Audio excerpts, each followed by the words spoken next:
Hi, Carson. Hey, Marla.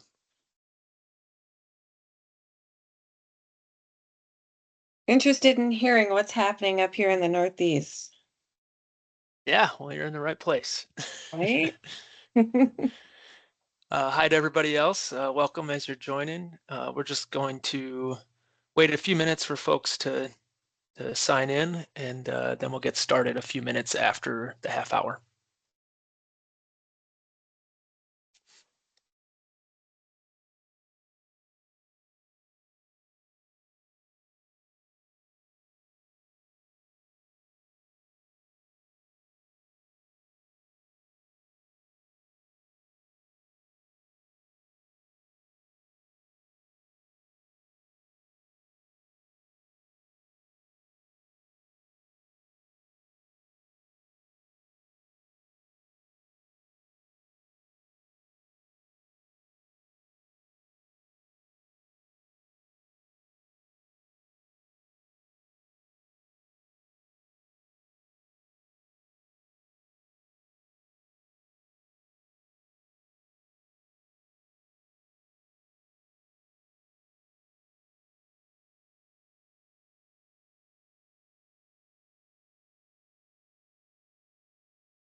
All right.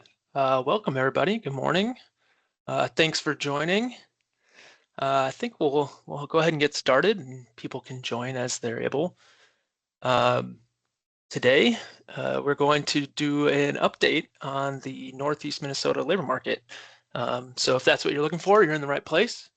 My name is Carson Gorecki. I am the Regional Labor Market Analyst for Northeast Minnesota with the Department of Employment and Economic Development.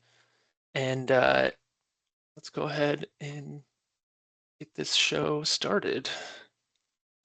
Just a few housekeeping things. I encourage questions. So if you have questions, you can either use the hand raise function in Teams, or you can put the question into chat and I'll try and monitor it as I go. It's going to be a pretty small group, so I have no problem stopping for questions as they come up and addressing them as they happen in the flow of the presentation. So feel free to ask them as you have them. What are we doing today? We're going to do a little introduction to DEED for those that aren't as familiar. I know some of us are DEED employees ourselves. And then the meat of it's going to be the Northeast Minnesota labor market update. So what are the unique characteristics and trends for our economy and labor market and workforce in the 7-county Northeast Minnesota region? So that's Aiken, Carlton, Cook, Itasca, Lake, Koochiching, and St. Louis counties. And where applicable, I'll compare to statewide trends in the other regions. I'm going to, along the way, highlight some of our most useful and most used data tools. We have over 24 data tools on our website right now. I'm pulling most of my data from those, and I'll show you kind of what they are so you can understand where these data are coming from as we talk about them. And then again, I said questions throughout, perfectly fine. And then I'm planning to leave some time at the end for further questions or discussion. If you don't feel comfortable asking throughout the presentation, or you're saving up your questions to the end, that's totally cool too. I'll stick around if you have more in-depth questions as well. What is DEED? We are the Economic Development and Workforce Development Agency for Minnesota. In simple terms, we help businesses and organizations succeed, get what they need, and we also help job seekers and individuals get what they need to succeed in the job market. Where does labor market information fit into that? I would argue it fits into all of it, right? It kind of touches each piece. And as economic development and workforce development, in my opinion, become closer together, because you can't have businesses succeed if the workforce is not succeeding and vice versa. Labor market helps both ends of that spectrum and in between, getting the information they need to make the best decisions for their organization, for their business, for themselves. LMI can take many different forms. You're probably most familiar with it in terms of jobs and unemployment rates that we publish every month. Wages is another really commonly used and known piece of data, but we have so much more. Occupations in demand, career pathways information, career exploration data, graduate employment outcomes. Yeah, you'll see a lot more that I'm not mentioning here, but there's a lot of data that can be used to make sound decisions, and I'm meant to be, and my fellow regional analysts are meant to be points of contact so you can understand what's available and how to use it. What can you use LMI for? So many things. Career exploration I mentioned, in comparison.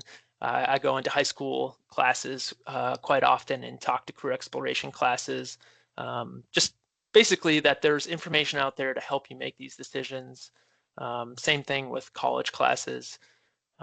Wage setting, you can argue that from the employer perspective, so making sure your wages are competitive, but also from the job seeker perspective, making sure that what you're asking for and what's being presented makes sense in the local labor market so that you're not selling yourself short.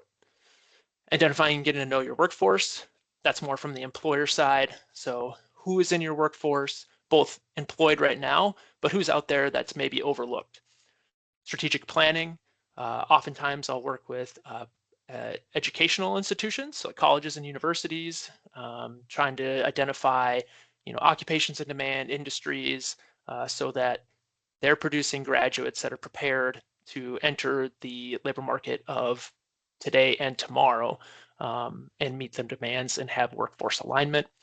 Grant writing administration, a lot of times when you're writing a grant, you have to justify the need. Labor market information is often a very critical piece of that. Same thing with policy making, justifying the need for particular policies, why you're deciding to write the law the way it is. You use data to inform that, hopefully. And then reality checks, that kind of crosses the whole spectrum of need here.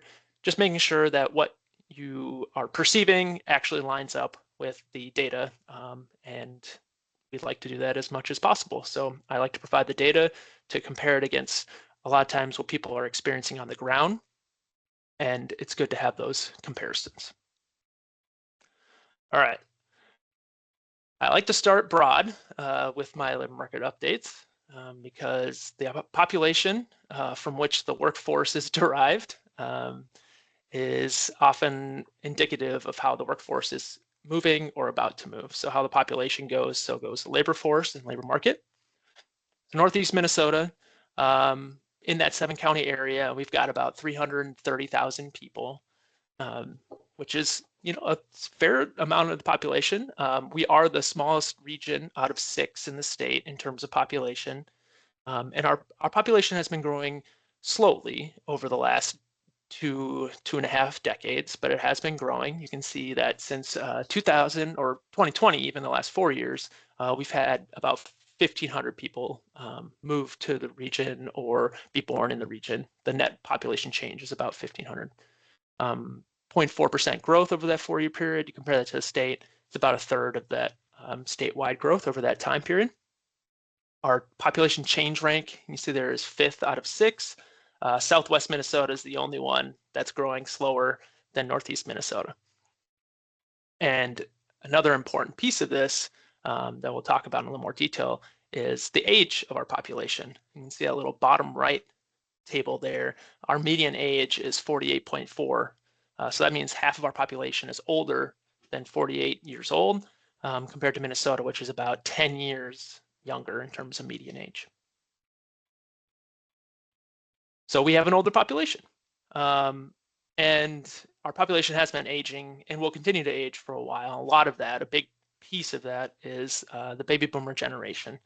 If you look at this population pyramid here on the right, you can see on the left is the 2000 population distribution. The 35 to 54 cohort was kind of the largest then, 24 years ago. And then you can see how it moved down into the right to the 55 and 74, basically like 20 years it's aged, and that bulge or boom has moved down the population pyramid as that group of people aged. So what's the result of that? You get that older age, median age, and you also have a larger share of our population 55 or plus. So 55 to 74, that's either right about to retire as it relates to the workforce or just retired. And that's 28% of our population is in that age group. What about the dynamics of population change? We break it out into different components. So total population change can consist of two specific variables. It can either be natural change, which is births minus deaths, or net migration, which is people moving in minus people moving out. And Northeast Minnesota, we have negative natural change or increase. So we have more deaths than births, but we had positive net migration over the last 4 years. That's what this table at the bottom is showing. Minnesota has, conversely, has positive natural change and positive immigration. This is just another table showing what was in that population pyramid, just so you can see over the last 24 years how those different age groups have changed. The big thing to point out is that under 25 has decreased in about 9%. 25 to 54, which is the meat of our workforce, has declined 16% over those 24 years. And then at the same time, our 55 plus population has expanded 42%. So big change, big changes there. And we continue to age. That, however, is meant to segue us into the migration part of the discussion. So we're losing, if we just had, nobody moving in or moving out, we would be losing population pretty consistently because, as I mentioned, we have more deaths than births. However, over the last 4 years, we have seen positive net migration. This is good news for the region. It means more people are moving in than out, mostly from other parts of the country, specifically other parts of the state. That's what the blue bar represents. That's domestic migration, although international migration is also a piece of that. So people moving to our region from outside of the country. And we just got the 2024 data. So it looks like a little bit of a decrease of the trend that we saw, which was largely a result of COVID.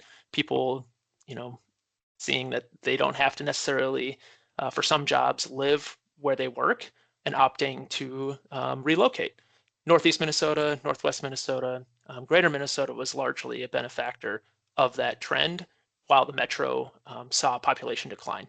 We've seen that kind of start to slow down a little bit. A lot of businesses are implementing return to office, so that may have something to do with this, but we still are seeing positive net migration. All right, any questions on population trends before I move on to the labor force? All right, keep going. All right, the labor force, we define it as people that are either employed, working, or unemployed. And unemployed has a specific definition. In this case, it's folks that are not working currently, but have looked for work recently. So engaged with the workforce, even if they're not actively employed. This is what the Minnesota labor force has looked like over the last 50 years or so. Pretty strong growth. You can see around 2000 that the growth kind of started to slow down. This corresponded with baby boomers starting to reach retirement age. And you can see, of course, COVID had the first time we saw a decline in decades, but we've since kind of jumped back on that rate of increase statewide. More locally, this is the labor force and our employment trend. That blue line represents the labor force for Northeast Minnesota. We haven't had that steady increase like the state has. When we hit that 2000 and then the Great Recession kind of point, we actually saw declines of labor force. Again, remember our median age is about 10 years older than the state. So we have seen the impacts of labor force decline due to aging a little bit more acutely. And the labor force has declined even into the pandemic, and then we saw it exacerbated in 2020, 2021. But positively, we have seen labor force rebound over the last 3 or 4 years. We're still down, I can't remember the exact number, I think on the next slide, still down a little bit in terms of labor force. But on the other hand, unemployment has been historically low over the last 3 or 4 years. So people that are looking for work have been more able to find it. This is just by month over the last 5 years, so you can see a little bit more of the nuance. It's been a slow recovery of the labor force, but clear recovery. And then unemployment, you can see the seasonal variation tends to be higher in the winter, lower in the summer. Again, slowly ticking up, but still below where we had unemployment or the average unemployment before COVID. So for example, the last 12 months, the average unemployment rate in the region has been 3.9%. Pre-COVID, let's say the 12 months right before COVID, 4.6% was the average there. So we're still, 0.7 percentage points below where we were pre-COVID. But there is a lot of variability within the region too. So some areas are faring better than others in terms of labor force growth or unemployment decline or growth. So looking here, you can see the breakdown by county, but also by city. City of Duluth tends to have the lowest unemployment rates, same unemployment rate as pre-COVID. Aiken, lower unemployment and higher labor force. So one of the bright spots within the region has benefited and recovered quicker than some of the other areas. Lake and Cook have seen labor force decline. So I think it's something like, 1, 2, 3, 4 of the counties have lower labor force or smaller labor forces than they did 5 years ago, 6 years ago now. But we do see more of them with positive labor force change over the last year. This is just to show you in a map, because I love maps, the pattern of unemployment rates. This is for April, so the most recent data we have. You can see that Northeast Minnesota tends to have higher unemployment rates. For those of you that are job counselors or working with job seekers in the region, you're probably aware of this. A lot of that has to do with our seasonal employment. We have more seasonal employment here. Think about how we have more tourism, mining, construction, forestry, logging, a lot of seasonal jobs. So we just tend to have higher baseline unemployment relative to the rest of the state. There's been a lot of talk in the previous couple of years about tight labor market. This is, if you're coming from an employer's perspective, this means that it's hard to find good candidates or find candidates at all.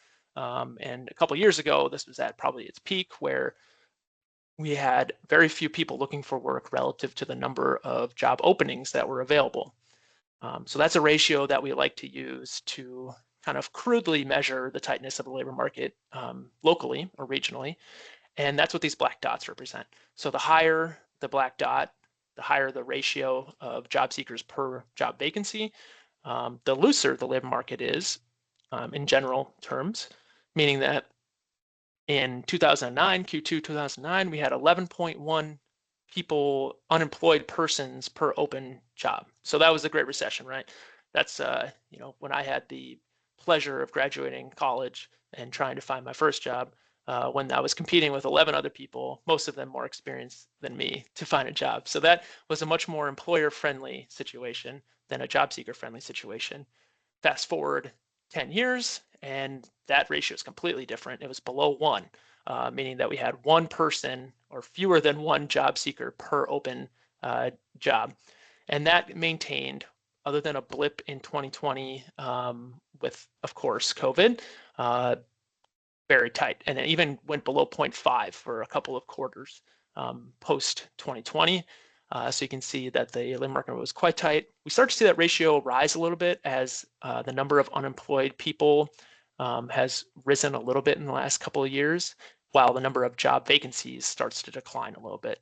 But it's still under 1 as of 2024. This is a simplistic measure, so it doesn't really get all the nuance of, industry and occupation specific needs.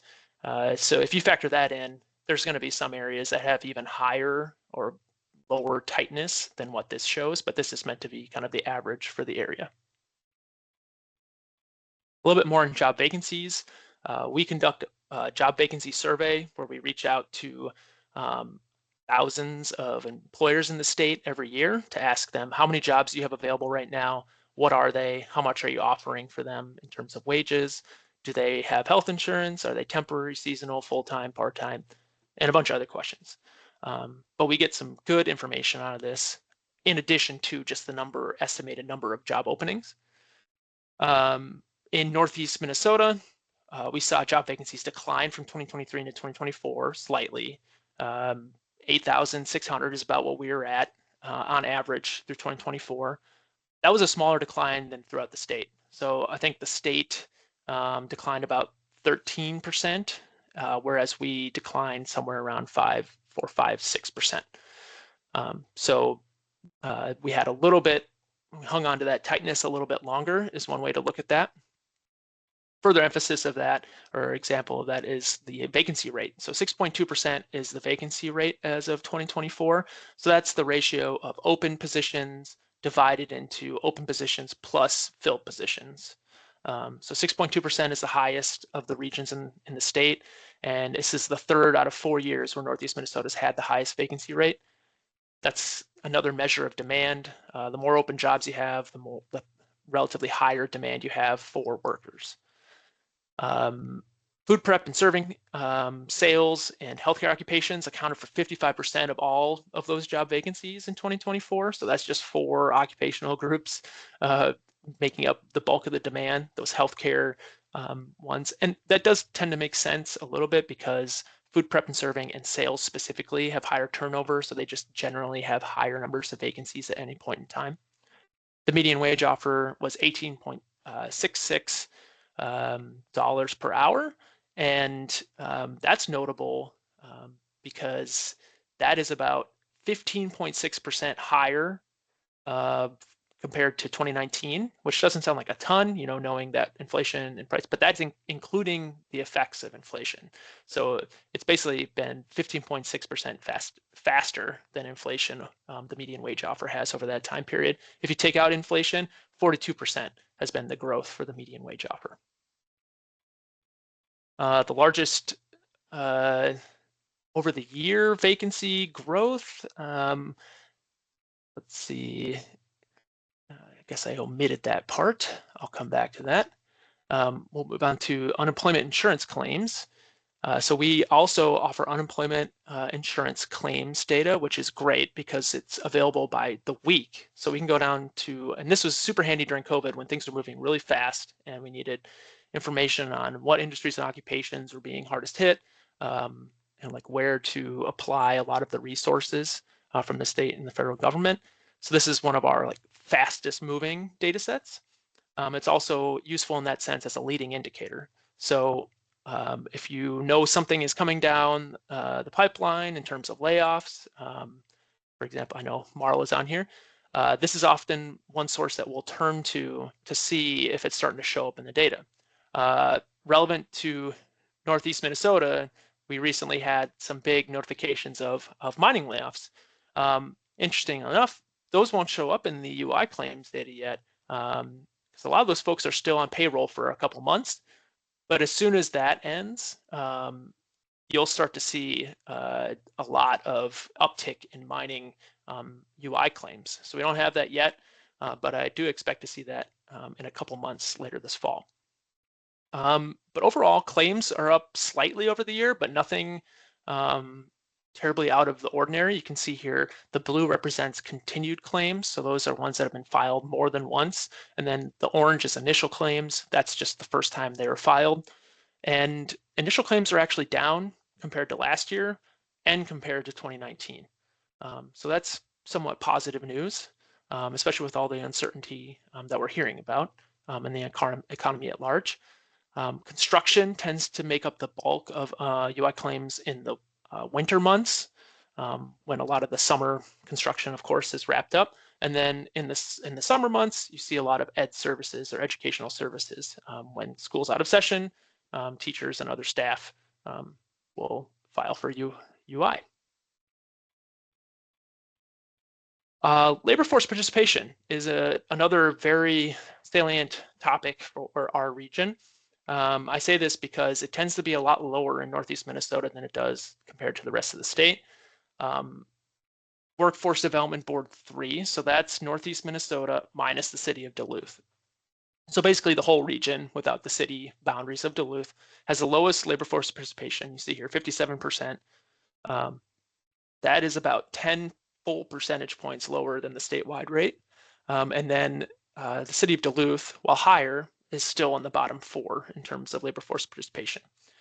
So there can be a lot of reasons for this, including an older workforce, an older population, maybe some sort of like cultural, like Northeast Minnesota, where like work is not as centered as maybe some of the other places. But it's not just one factor is the main point. And there are some barriers too. So the thing that I'll show here is that when you break it down by demographic, Northeast Minnesota has lower labor force participation by pretty much every age group, every race and ethnicity.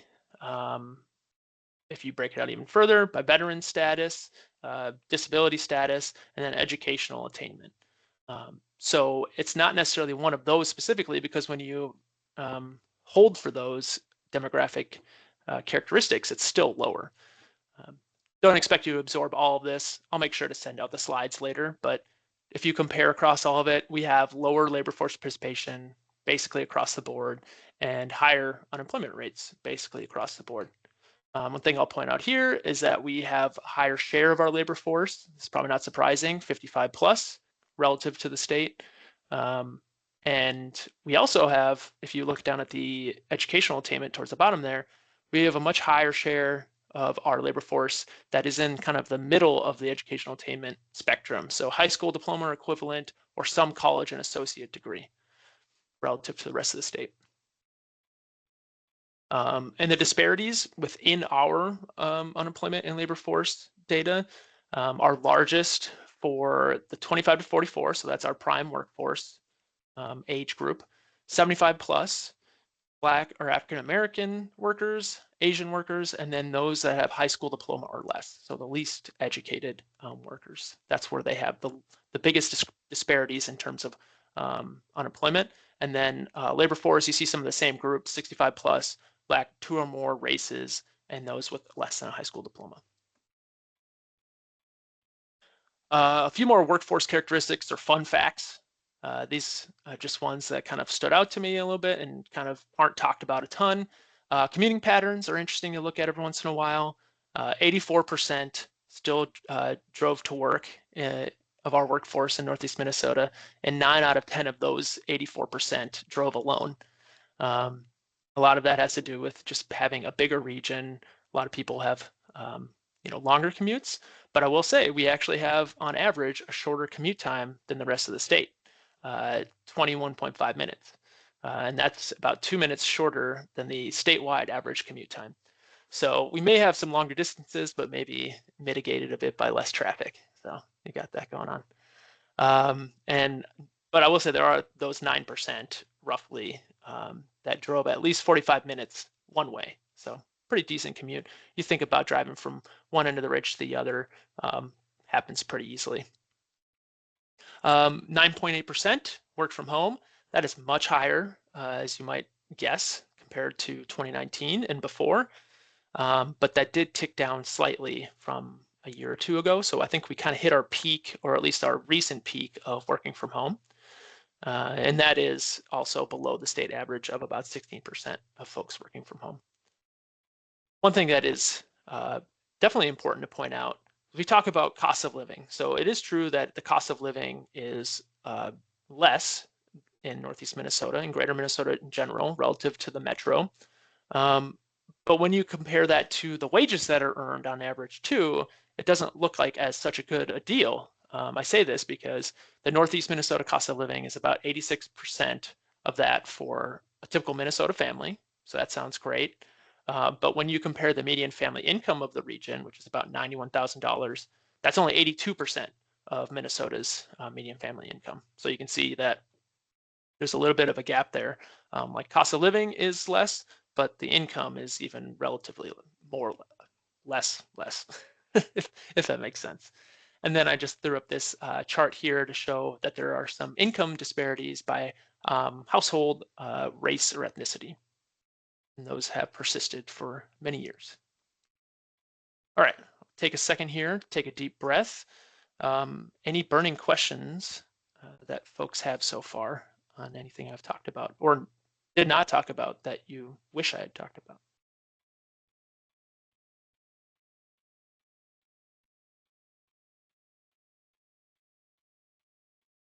All right, take that as green light to continue.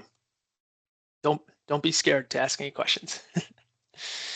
All right, I'm going to jump a little bit more into employment and wage trends. Our best source for industry employment and wage data is our quarterly census of employment and wages program. And from this, which we recently released our 2024 annual data, good news for Northeast Minnesota. It's the fourth year in a row of employment growth. So we continue to recover from that pretty large loss in 2020, 2021. We added 1,800 jobs over the year. And this is even more remarkable if you think back to the labor force itself and how that growth has been relatively slow. Employment growth continues to be relatively strong. We still are about 3,200 jobs below where we were in 2019, so not all the way back. The state took, I think, something like 48, 49 months to regain 2019 employment levels. We're taking a little bit longer to do that. A lot of that has to do with labor force constraints, right? Available workers. But the recent growth in Northeast Minnesota also has outpaced other areas of the state. So 1.3% is that over the year growth for our region and 0.8% only statewide. So relatively, we are accelerating compared to the rest of the state. So that's positive news. We have about 140,500 jobs as of last count at 9,400 business establishments is what we call them. And the average annual wage is 58,500. And before 2023, 2024, the last year when Northeast Minnesota's employment grew faster than the state was actually 2009, 2010. So it's been a while since we've grown faster in the state. But pretty good news that we're getting it right now. Yes, Barbara, you have a question. Yeah. So what do you think accounts for that growth? Or maybe you're going to tell us next. Yeah, no, it's a good question. It might not be so much as like the root cause, but I can point to some industries that have fared better, and then maybe we can infer some potential causes from that, if that might make sense. So I'll talk about break it out by industry, and then we can dive a little bit deeper into what may be leading to that. Okay. But thank you for the thank you for the question, Barbara. Okay, so yeah, by industry, relatively large growth over the last year occurred in arts, entertainment, and recreation, healthcare, and public administration. So think about those three kind of different pieces of our economy, right? You've got the leisure and hospitality, you've got your service providing in healthcare, which is our largest industry. About a quarter of all jobs are in healthcare and social assistance in the region. And then public administration is also a bit more concentrated in Northeast Minnesota relative to the state. That tends to happen if you've got more rural, less population dense regions. You still need a lot of those government services, maintain roads, postal service, all that stuff. So you tend to have a higher incidence of public administration employment. Healthcare really was driving this growth. So the continued demand for healthcare could be one thing that I'd point to that, of course, you're interested in, Barbara, is healthcare is a demand that doesn't really fluctuate a ton with other parts of the economy. That demand is relatively steady. And then it increases even more when you have an aging population or a population that's older. So the demand for healthcare is one of those things I would point to driving employment growth. Public administration over the last year, 394, that's definitely positive into 2024. And then on the other hand, the largest declines, which numbered fewer than 200 per industry, so not as big in number, but maybe a little bit more impactful in terms of relative change. Information that's been a long-term declining industry. So that's like telecom, media, things like that, has been declining for decades. Finance and insurance has been a more recent development in terms of decline, management, and then agriculture. Agriculture will include like forestry, fishing, and hunting in there as well. Wage trends are also interesting to look at. Of course, we've had pretty strong wage growth over the last several years, but the question is, are we outpacing the costs of things at the same time? And for the most part, the answer is yes. But you can see that it's not the same for all industries. The fastest wage growth has occurred in professional, scientific, and technical services. It's like architecture, engineering. So that's good to see. That's a pretty strong industry, and it's been growing in terms of employment throughout the last several years in Northeast Minnesota. Public administration, you see pretty strong wage growth over the last year. Public administration wage growth tends to lag the private sector a little bit because you've got a lot of like government contracts, union contracts that need to be updated and negotiated. So wage growth doesn't happen as fast.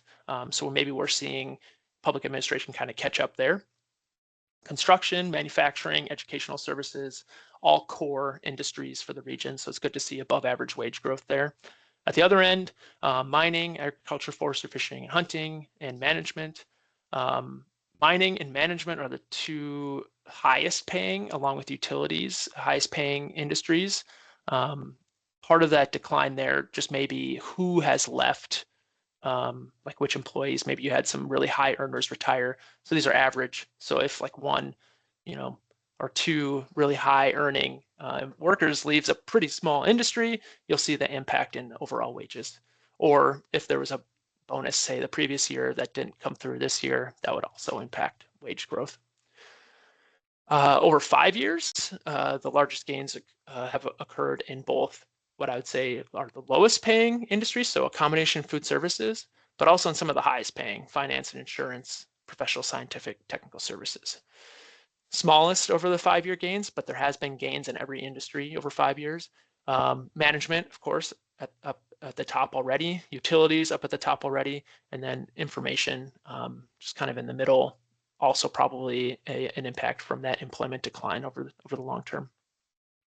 Compare that to inflation, 2.95%, so basically 3% is the national measure of inflation over the last year.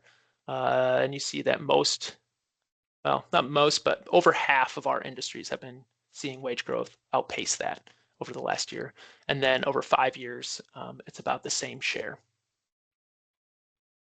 All right, we've entered the participatory part of the presentation, and it's a very light participation. Basically, you get to guess which industries are most or least concentrated with the extra E in Northeast Minnesota relative to the state. So we have a larger share of our employment in industry X relative to the state having their share of employment in that industry. So there's some low-hanging fruit when it comes to Northeast Minnesota in terms of which industry is probably most concentrated. If you want to throw your guess into the chat, that'd be cool, or you can just shout it out. And I'll say, challenge you a little bit. After the first obvious one, I would like to hear what your second and third guesses are in terms of most concentrated industries in Northeast Minnesota. Because I think the first one you'd probably be able to get. Go ahead and throw your guesses in the chat, or you can just say it out loud. I know you all have guesses. Yeah, thank you, Michael.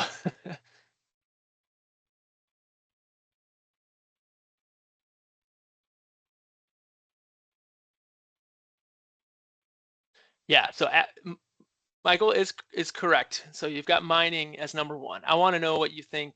Yeah, thank you, Barbara. Yeah. I want to know what you think number two is. Yeah, thank you. Okay. We've got manufacturing, healthcare, tourism. Anyone think anything other than we've got those kind of 3 or 4 consistent ones? I'll wait for, yeah, tourism, healthcare. Okay, yeah. Thank you for your guesses. I appreciate your participation. Okay, mining. So the ratio there, we call it location quotient. So it's basically industry percent, like percent of industry employment in our region divided into percent of industry employment in the state. We have 15.2% or times more mining employment relative to the state. It's still only about 3 to 4% of all of our jobs in the region, so relatively small, but it's even smaller share of the statewide. We have probably 70% of all mining jobs in the state in Northeast Minnesota. Utilities is number 2. So you think about those big needs from industries like mining, and like again, a big region. You have a lot of infrastructure that needs to be maintained. Utilities is another really high-paying industry. So mining and utilities and management, those 3 again are the highest paying, and they're also 2 out of 3 of the most concentrated in the region. So that's relatively good news. Public administration, I talked about being more concentrated. So if it's above 1 in terms of this ratio, it's more concentrated than other, more above average concentration. Healthcare, arts, entertainment, recreation, accommodation, food services. You guys guessed those, so you're right on with that. The ones that are above average is retail trade, probably in relation to that leisure tourism industry in support of that. But also we're kind of a regional hub for more rural areas, right? So having things like Costco and places you come to buy things, that's part of the retail story as well. Other services, construction, and then educational services is right at 1. I'll point out that manufacturing is not above average in terms of concentration. It's actually below 0.6. So that is an interesting point. The least concentrated management, so like headquarters kind of thing, employment, wholesale trade, ag, forestry, fishing, and hunting. You may think like, how is forestry, fishing, and hunting not super concentrated in Northeast Minnesota? And you would be right in asking that question. So these are the industry sectors. This is the largest aggregation of employment by industry. If we drill down just 1 more level, mining stays at the top, but then we have a couple more. That's a good point, Barbara. Yeah, manufacturing. Yeah. Yeah, if you were to include, like put mining and manufacturing together, 3M style, then manufacturing would probably be more concentrated in Northeast Minnesota. Water transportation is up there. So you think about, we have the port. That's another thing that's unique to our region in the state. Forestry and logging, so, and fishing, hunting, and trapping. You're like, how can that be most concentrated, like that concentrated when that overall sector is not? It's because we have virtually no agriculture relative to the state, like the traditional sense of agriculture, crops basically. Manufacturing overall, not super concentrated, but we have some niche industries within manufacturing that are and have been very concentrated in the region. Paper manufacturing being the top one. Transportation equipment manufacturing is another one. Think about Cirrus, special for our region. Yeah, so those are, I always like this. This is, we in the LMI, we do trivia with this tool just to guess like what's more concentrated in a region or county. Very nerdy, but if you're ever interested in that, let me know. I can set you up with a fun trivia game. All right. Moving on to occupations. So industry is more what the business is doing. Occupations is more what the individual worker does or is doing. We have very detailed data on wages and employment for occupations as well in the region from our occupational employment and wage statistics. The median wage for the region, so half make above it, half earn above it, half earn below it, $23.47 an hour, which equates to about $48,809 a year. The range by occupational group is pretty wide, from $14.50 up to $46. So depending on what occupational group you're in, could really determine kind of your wage range quite a bit.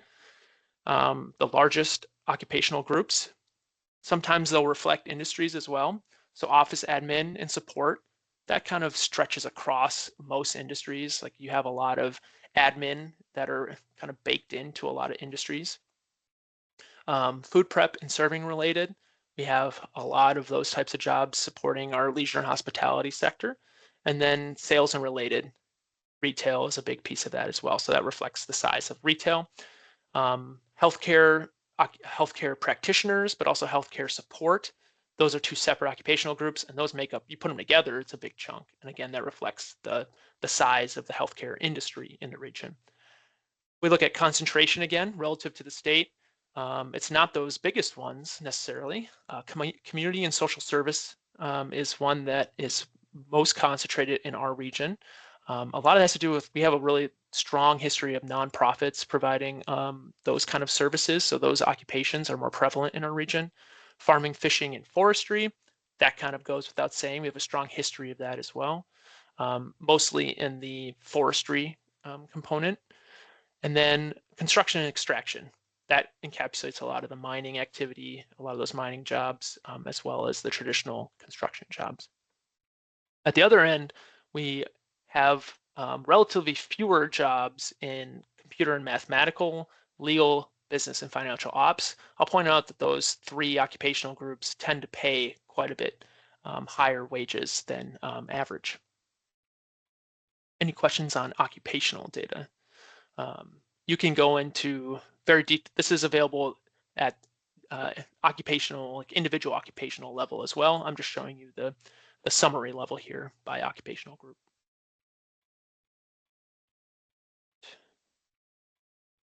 All right, so I've given you recent times, recent trends and characteristics, but it's also useful to look forward and kind of think, what's down the road, predict it as best as we can. So we start with population projections and labor force projections. We build our other employment projections off of those. The State Demographic Center does a great job of doing population projections. The most recent set predicted population decline. I'll say that, maybe when they're updated in the next year or so, and we factor in the last 4 years of population growth, although I will say, I meant to mention this at the very beginning, we lost 67 people, estimated 67 people over the last year. So maybe the population growth has slowed down a little bit, but I don't anticipate their population projections to be as negative as they were 2 or 3 years ago. But labor force projections, which factor in age as well, right? Because you tend to be less likely to participate in the labor force the older you get, especially 65 plus. And when you have a larger share of the population that's 65 plus, like we do, labor force is predicted to decline. And that's what we see here. Relatively minor, about 1,200, 1,300 folks over 10 years, so not huge, but noticeable, right? And it's noticeable where it's occurring.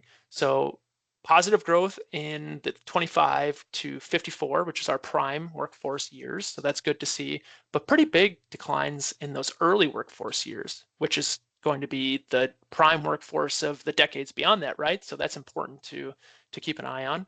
And then big declines in those close to retirement years, either side, and then big growth in the 75 plus. That's the baby boomers that aren't retiring, that are continuing to work. Even if labor force participation is declining a lot, we still have so many of them. So if you have like 5% of a increasing number of folks, you're going to get growth in the labor force in that age group.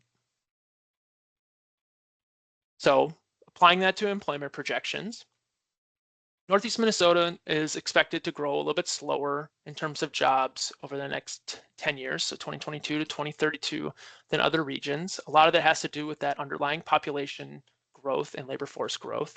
You can't have too many more jobs than you have people. Some people can work multiple jobs, but there's a point to which that kind of breaks down. I circled Northeast Minnesota here so you can see in the original blue bar, what the average growth rate per year was for the 5 years leading up to the pandemic. So pretty low. We had the second slowest behind Southwest Minnesota.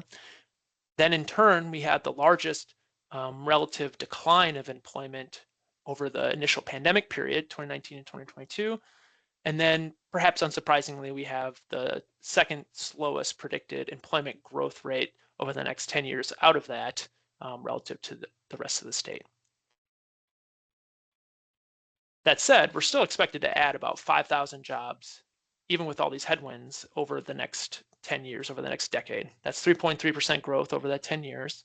Most of those jobs are going to be added in healthcare, a combination of food services and construction, three pretty core sectors, especially healthcare.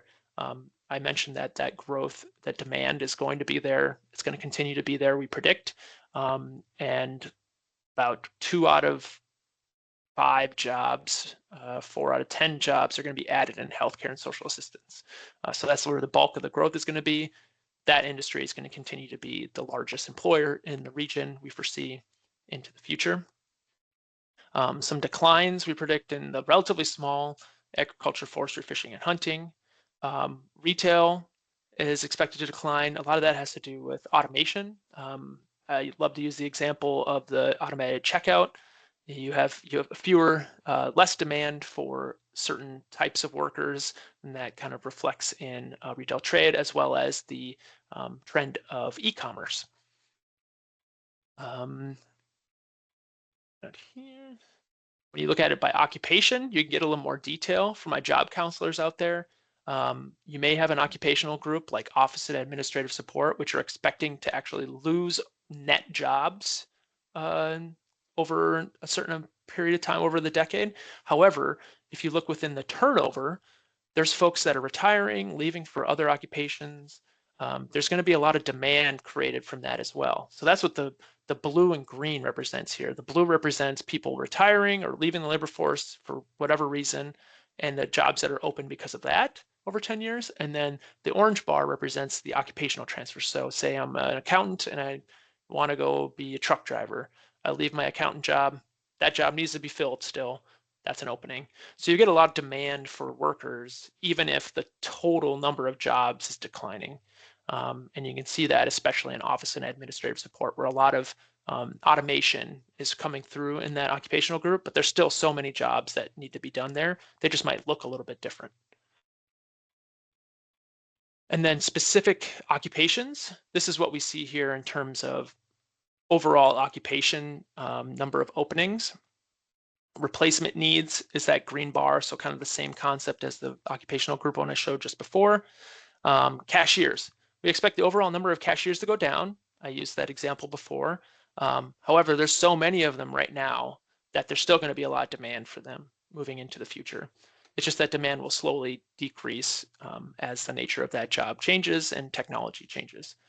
Retail salespersons, another example of this. You can see a lot of these at the top. They're just very common occupations, and we expect them to continue to grow not grow, but continue to be in demand. Okay, you made it to the end. Congrats. Just to wrap up what we've talked about here, the regional population growth has been relatively slow, but did pick up in the last couple of years, mostly due to, or entirely due to migration, but mostly due to domestic migration as people move to the region. And then the aging population is continuing. We have more deaths than births, so that demographic trend will continue. So that makes migration even more crucial for our region specifically, because you can't just flip on a switch and change fertility, right? So having people move to the region is going to be a key component of our population growth, but also our workforce. But that aging population equals an aging workforce, more retirements, lower labor force participation. So the labor force is expected to either be slowly growing or declining over the next decade or so. That will represent some challenges for employers, but some opportunities for job seekers as well, right? And opportunities to look where you maybe haven't in the past. There's still many overlapping reasons and barriers for those folks to not be in the labor force. Again, we have higher unemployment in Northeast Minnesota, more seasonal jobs, but then you have your traditional reasons like transportation, housing, childcare, all those still exist. But despite all those headwinds, we still have seen pretty decent employment growth the last couple of years. and it's been growing at a relatively constant rate. And I mentioned even faster than the state over the last year. So we'll keep looking at that. And then we'll keep using things like unemployment insurance claims to keep an eye on slowly rising unemployment over the last couple of years, fewer job openings. But I do predict that there will still be a relatively tight labor market to continue into the relatively short future. And that will likely constrain employment growth moving forward as well, of course, varying by industry and occupation. And then the last point is, if you have any questions or any data needs, if you think this kind of information could be helpful to you or anybody you work with, please reach out to your regional labor market analyst. Here we are. We'll be happy to help you get the information you need to make the decisions you need to meet or help job seekers as well. So with that, I'm going to open it up to some questions, and I'll just point out that I just kind of scratched the surface of all the resources we have. Yes, Michael. Yeah, so one question I have is how much of the data you've been talking about are available at like below county level, like census tract or something else like that?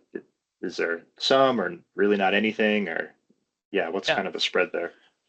The great question. So data that we produce at Deed, the sources that are going to be available at like a smaller geography than the county, the one that jumps out the most is going to be our quarterly census of employment and wages. So that's available down to township and city level. So you can get pretty detailed data there in terms of industry, employment, and wage data. A lot of the other ones, so our occupational data will go down to like the metro, which is usually several counties, so it won't quite get there. You've also got a lot of the census data, which I traffic in a lot, is going to be available down to those census tracts, census block. So if a lot of the questions can be answered via the census data, I'm happy to help you find that as well. But yeah, a lot of the workforce data, just due to, because it's collected via survey, data quality issues, to make it as accurate as possible, we have to limit the geographic scope. What are some other ones that may be available below county? There's some workforce data that goes down to the county. So say demographic data for employed workers, that does go down to the county level, but doesn't go under the county level. And yeah, I think that's pretty much it. County is typically where kind of the most of our data goes down to. Unfortunately, I wish it was more accurate, or more geographically detailed. But in order to provide the accuracy, we have to limit the geographic detail. Sure. Okay, thanks. Yep. Barbara asked a question, where do federal workers like research, DNR, postal workers show up?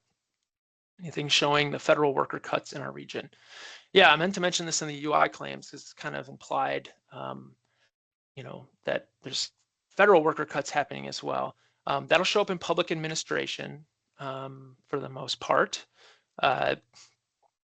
And when I've looked at, obviously the industry employment data, we don't see that through 2024, nothing there. Unemployment insurance claims, we haven't seen really any evidence of notable growth in that as well, but I would say it's probably, if there are cuts, it'd be the same thing as mining. Like a lot of them took deferred resignations or like deferred kind of layoffs, and that'll be showing up later this fall as well. So I'm going to keep looking at it. I check it as often as I can, and yeah, we'll know about it as soon as we have the data to back it up. That's a good question. All right, I've got 2 minutes left. You're welcome to hang around and ask any more questions if you'd like, but if not, thank you so much for joining today. I hope you learned something, and yeah, if you see me out in the wild in person, say hi. Thanks so much.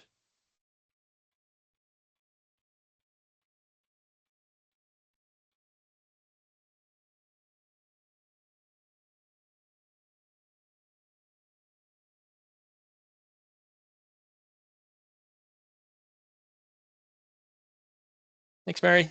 Have a good day. Thank you. You too. I really appreciated all the data that you provided. It was so interesting to hear other parts of the state, particularly the north, because we snowmobile up there a lot. So it's Yeah. fun to hear what's going on. So thank you so much for allowing me to attend and hear about the Northeast area. Of course. Where are you located out of? Rochester. Rochester. All right. Uh-huh. Do you know Amanda down there, Blaschko? Yes, I do. Very nice young lady. Just think she's great. Awesome. So thank you again and have a good rest of your week. You too. Thanks, Mary. Bye now. Bye.